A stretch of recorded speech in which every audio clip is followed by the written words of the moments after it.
तालीम खाते सिंध जे मानाई ते प्रिंसिपल मैडम गुल नरगिस ज़हरी जी रिटायर थियण ते शानदार अलविदाई तकरीब। रिपोर्ट मंजूर कालरो। तालीम खाते सिंध में मैडम गुल नरगिस ज़हरी जहिड़ियूं मानाइतियूं इल्म दोस्त महान शख्सियतूं मौजूद आहिनि, जंहिं करे अञा ऋण मां बहितरीअ वारे जहान जी रड़ अचे थी। मैडम नरगिस पंहिंजे वालदेन तरफ़ां रखियल नाले जो ख़ासि भरम रखियो ऐं गुल जे वणंदड़ ख़ुशबू सां सदा चमन खे सुगंध भरियो रखण जी कोशिश जारी रखंदे पंहिंजो वारो वॼाए 1 सेप्टेम्बर 2024 ते रिटायर थी वई। त ॼण तालीम खाते जो समूरो सिस्टम वेगाणो थींदे ॾिसिजे थो। अदी गुल जो जनम ज़िले जकमाबाद में तारीख़ 1 सेप्टेम्बर 1964 में थियो। उन बाद पंहिंजे वालदेन जी काविशुनि ऐं ख़्वाहिशुनि सां पाण इल्म जी हासिलात जा मुख़्तलिफ़ दौर मुकमल कंदे नौकरी जी शुरूआत 8 मई सन 1997 खां हालार जे गर्ल्स कॉलेज में बतौर लेक्चरार खां शुरू कयो।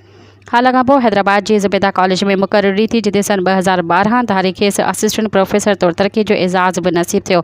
ज़ुबैदा कॉलेज में पाण इख़लाक़ शागिर्दनि सां हमदर्दी, ग़रीब शागिर्दियाणियुनि ऐं स्टाफ सां शफ़क़त भरियो रवैयो रखण समेत संदसि शहर ते खिल मुख वारी महक रहण करे पाण इज़त ऐं एहतराम सां ॾिठी वञे थी। हिन कॉलेज में बहितर कारकर्दगीअ सबबि सन 2016 धारे प्रिंसिपल ग्रेड 19 गर्ल्स कॉलेज सेवण बदिली थियण जा हुकुम मिलिया, जेके पाण क़बूल कंदे वञी ज्वाइन कयो। सेवण में नरगिस गुल पंहिंजी काविशुनि सां इल्म जी सराहण बख़्शी ख़िदमत जो आला मुज़ाहिरो ॾेखारींदे नियाणी खे तालीम जे ज़ेवर तरफ़ ध्यानु छिकाईंदे सदन तालीम जो ख़ासि ख़्यालु रखियो। नरगिस गुल ज़हरी प्रिंसिपल जे उहिदे ते रहंदे नियाणी जी तालीम स्कूलनि ख़ासि करे संदसि कॉलेज जे ज़मूं हालीअ खे ॾिसंदे उनखे बहितरी लाइ कोशिशूं वरितियूं।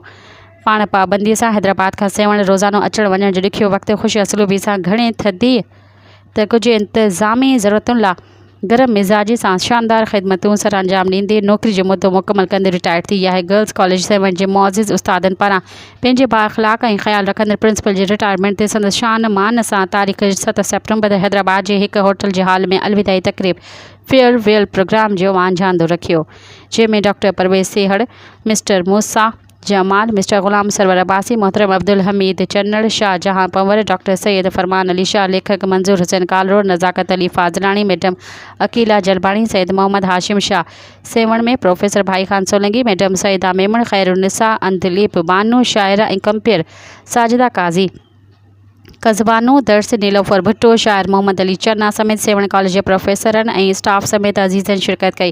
ख़ासि तौर ते नरगिस गुल जे घरवारे भाउ ग़ुलाम मोहम्मद राहड़ ऐं फर्ज़ंदनि आयल सभिनी महिमाननि खे भलीकार कंदे तारीफ़ी मुलाक़ातूं कयूं।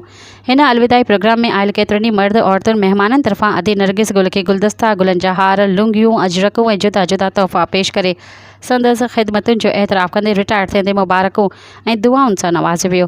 ख़ासि मुक़ररनि तरफ़ां मजमूई तौरु अलविदाई पार्टी डिनर जी मुनासिबत सां प्रिंसिपल नरगिस गुल जी ख़िदमतुनि ते ॻाल्हाईंदे संदसि साराह कंदे ॿियनि उस्तादनि खे बि इल्म जी रोशनी फैलाइण लाइ संदसि नक्शे क़दम ते हलण ते हिदायत फरमाई ऐं प्रोग्राम जी स्टेज सेक्रेटरी FM जे कंपेयर साजिदा काज़ी दिलफ़रेब अंदाज़ सां कार्रवाई हलाई।